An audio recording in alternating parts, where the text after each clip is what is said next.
పరిశుద్ధ గ్రంథం ఛానల్ వీక్షిస్తున్న ప్రతి ఒక్కరిని దేవుని పేరిట వందనాలు తెలియజేసుకుంటున్నాం. ప్రేమ, సంతోషము, సమాధానం సదా మీకు తోడేండి నడిపించునుగాక. నిన్నటి దినాన్న కీర్తన గ్రంథం 146వ అధ్యాయం చదువుకున్నాం. ఈరోజు కీర్తన గ్రంథం 147వ అధ్యాయం చదువుకున్నాం. యెహోవాను స్తుతించుడి, మన దేవునికి స్తోత్రగానము చేయుట మంచిది, అది మనోహరము, స్తోత్రము చేయుట ఒప్పిదము.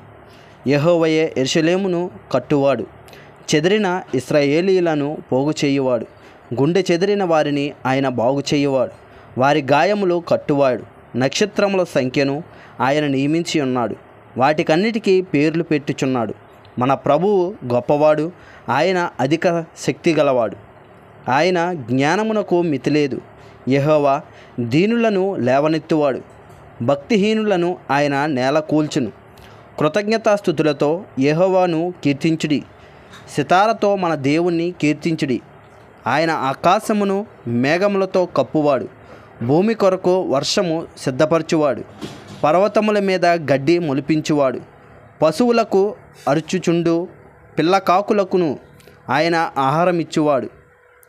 గుర్రముల బలమునందు ఆయన సంతోషించడు, నరుల కాలి సత్తువ యందు ఆయన ఆనందించడు. తన యందు భయభక్తులు గలవారి యందు, తన కృప కొరకు కనిపెట్టు వారి యందు యెహోవా ఆనందించువాడై ఉన్నాడు. యెరూషలేమా, యెహోవాను కొనియాడుము, సియోను, నీ దేవుని కొనియాడుము.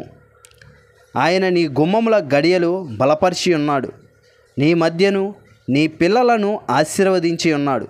నీ సరిహద్దులలో సమాధానము కలగజేయువాడు ఆయనే, మంచి గోధుమలతో నిన్ను తృప్తిపరచువాడు ఆయనే, భూమికి ఆజ్ఞనిచ్చువాడు ఆయనే. ఆయన వాక్యము బహువేగముగా పరిగెత్తును, గొర్రెబొచ్చు వంటి మహిమ హిమము కురిపించువాడు ఆయనే, బూడిద వంటి మంచు కణములు చల్లువాడు ఆయనే, మొక్క మొక్కలుగా వడగండ్లు విసురువాడు ఆయనే. ఆయన పుట్టించు చలికి ఎవరు నిలవగలరు? ఆయన ఆజ్ఞ ఇయ్యగా అవన్నీ కరిగిపోవును. ఆయన తన గాలి విసరజేయగా నీళ్లు ప్రవహించును.